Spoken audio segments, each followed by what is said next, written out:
Mahishasura, the shape-shifter, the buffalo demon, evil incarnate. Yet, without him, you would not have come to be. This is the moment when he was granted the boon by Brahma. No man could kill him. And here Mahishasura seized the heavens, unkillable, defeating and driving out all the devas and even Indra himself. Your birth, Durga, the devas knew it was their only chance to create a being capable of destroying their foe. All their power focused into one body, gifted with all their weapons. I wonder what your first thoughts were. You forced him back. I remember it well. You on a lion's back, leading the battle line. The devas flocking behind you, inspired with new courage. Mahishasura at bay, forced to take his true form. The monstrous buffalo, stamping and blowing, crushing warriors with his hooves and throwing them into the air with his great horns. The killing blow struck with the trishul in your hand. There was no fear on your face, although Mahishasura had shaken the heavens themselves. The battle light in your eyes, determination on your brow. I knew then what the devas had made, and I knew then what change you would bring to our world. From evil comes great good. Such is the balance of the world.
How I remember that day when you stepped into the fire, and then your rebirth as Parvati, daughter of the mountain. All nature is yours, and all our powers rest within you. Brahmacharini, before you were wed to Shiva, you went to live in the mountains, to fast and to pray, and he could not help but fall for your devotion.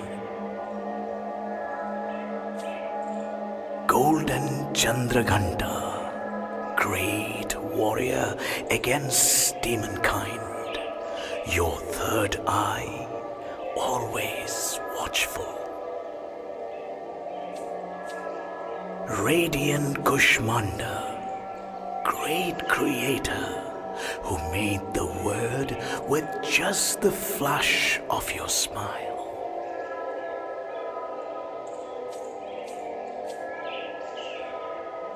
Katyayani, formed from the thoughts of all of us to be incarnated as the destroyer of the demon Mahishasura. Skandamata, wisdom-granting goddess of fire, your mighty son in your arms. Pale Mahagauri, Redeemer of sinners, Mistress of true reality. Ferocious Kalaratri, deadly warrior, slayer of demons and death of time itself.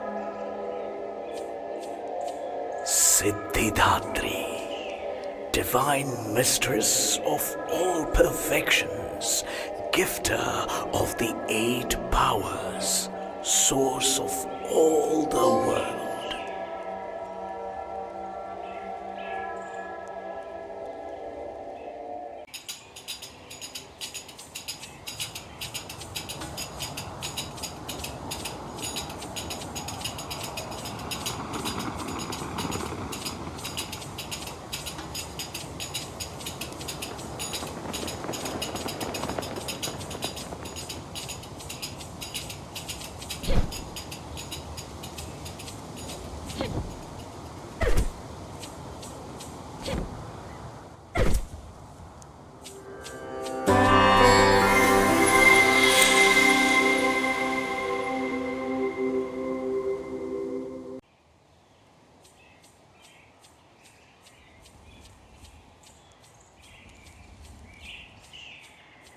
You shall not stop me.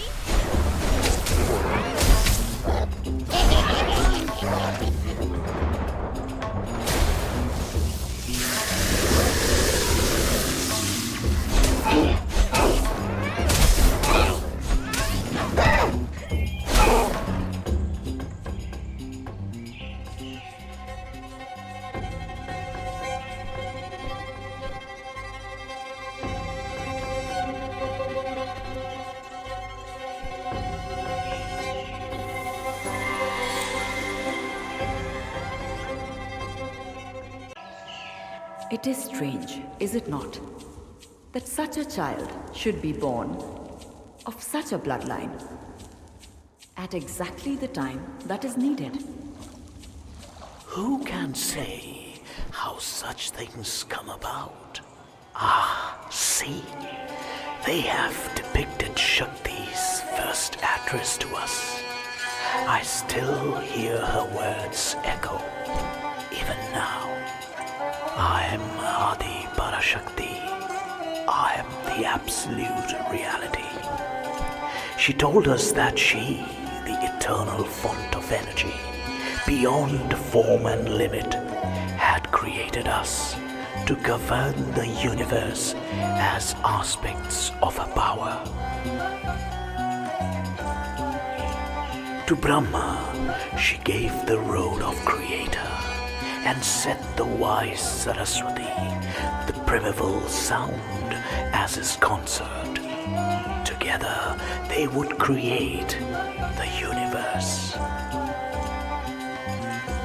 To myself, she assigned the role of preserver, of protector in all my needful incarnations, with Lakshmi as my consort, so that prosperity and wealth would be at my fingertips. Rudra would become the Lord of Time, both destroyer and regenerator of the universe, and would grow to surpass all Shakti's other forms.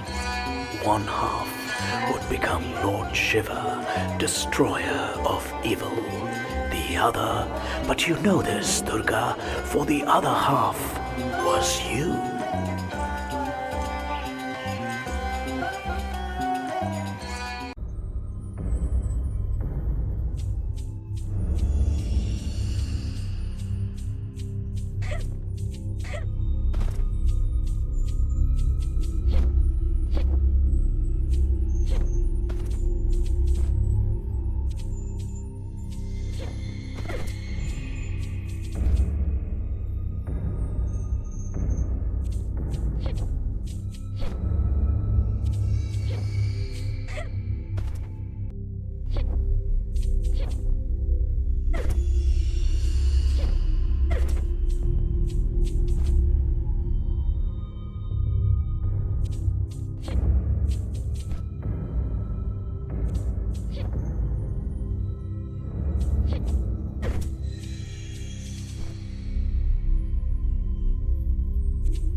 It is strange, is it not, that a place of such beauty and intricate design should have been created as a bastion of war?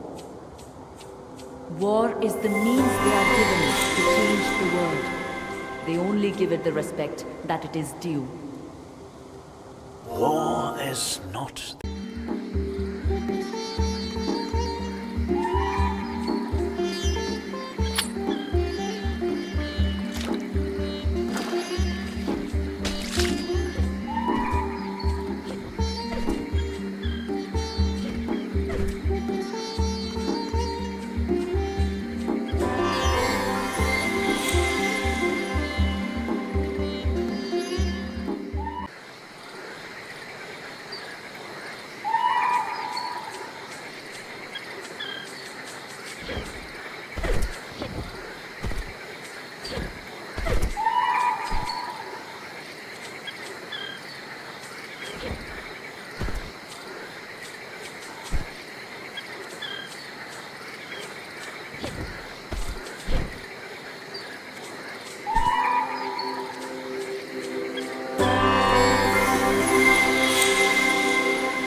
It is the story of Garuda.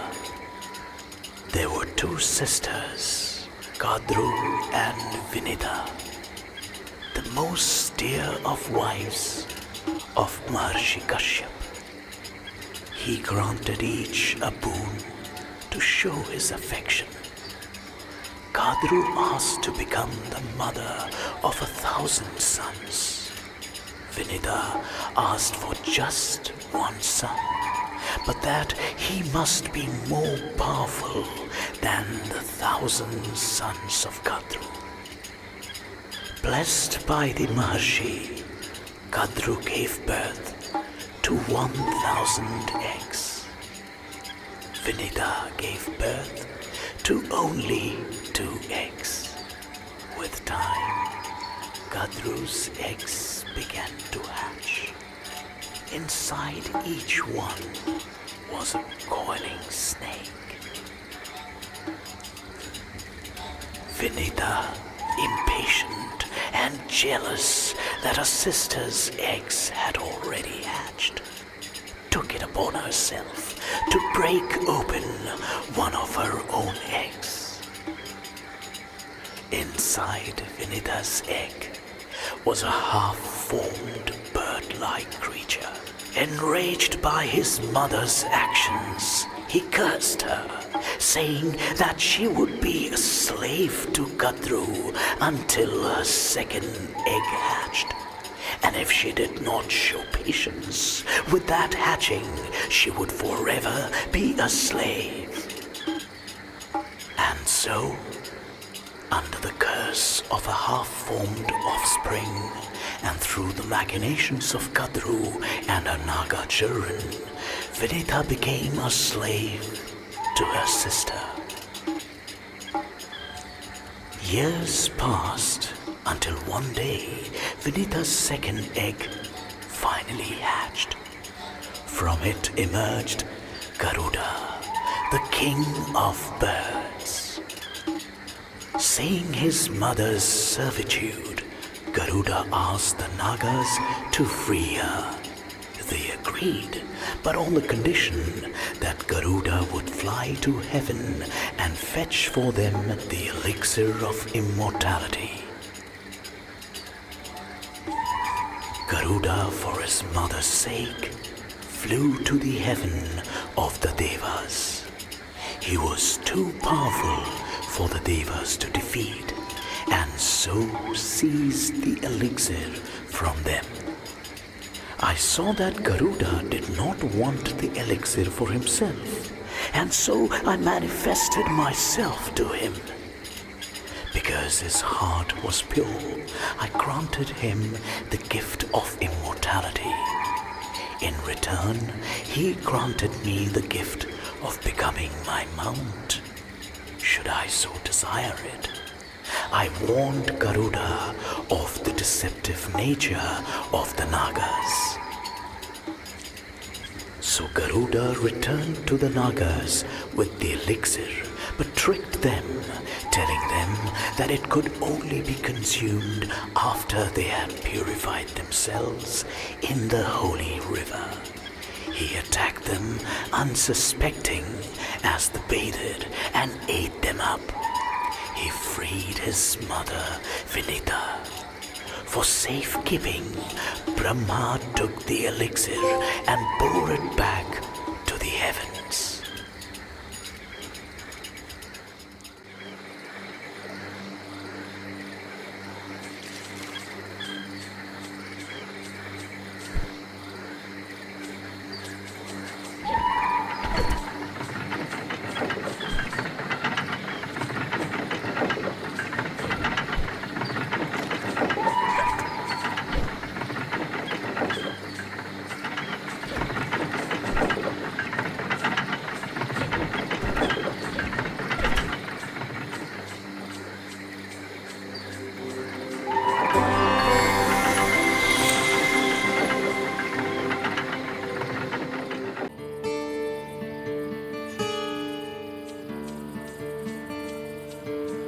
I am Matsya, the horned fish, who rescued Manu from the flood and led him to a place of safety.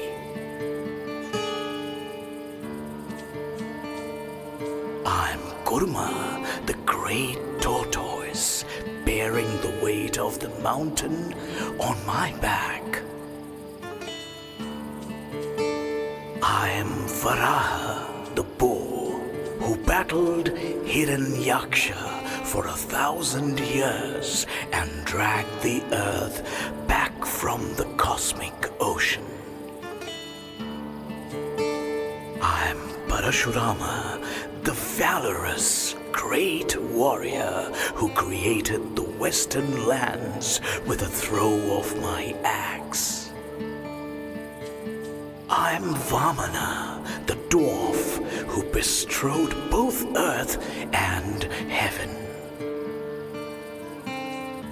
I am Narasimha, with a man's body but a lion's claws and head, great protector against evil. I am Kalki, rider with a sword of flame, who destroys the evil and ends the cycle of darkness. I am Krishna, the herder, the most compassionate, who steered Arjuna's chariot and guided his thoughts. I am Rama, exiled prince, who rescued Sita from the demon Ravana and returned home in glory. I am Buddha Siddhartha, the awakened one, the sage and the teacher.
surely now Lord Shiva must act. Look at the damage Mahabalasura has caused, and may yet cause. What makes you think Shiva does not act? What do you think brought Raji when she was most needed? Why do you think that her brother Golu was the one to be taken?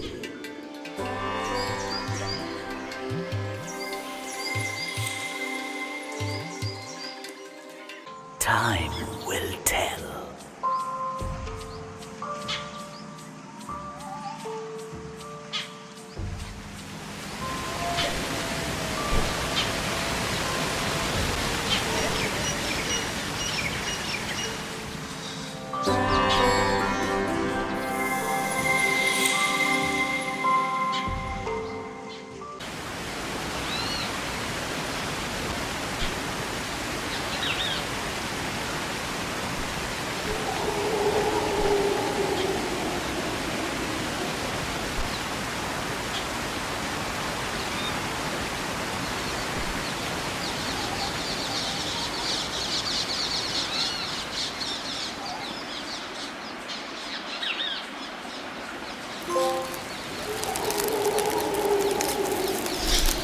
Lord Shiva, Mahadev, you summoned me to this place.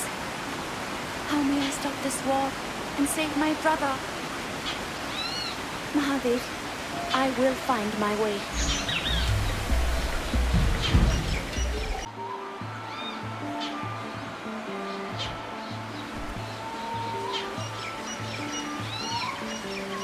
The other child, her brother, he has spent much time with Mahabalasura. I cannot see his plan for the boy. He is a twisted creature. He will use Golu to defeat Raji.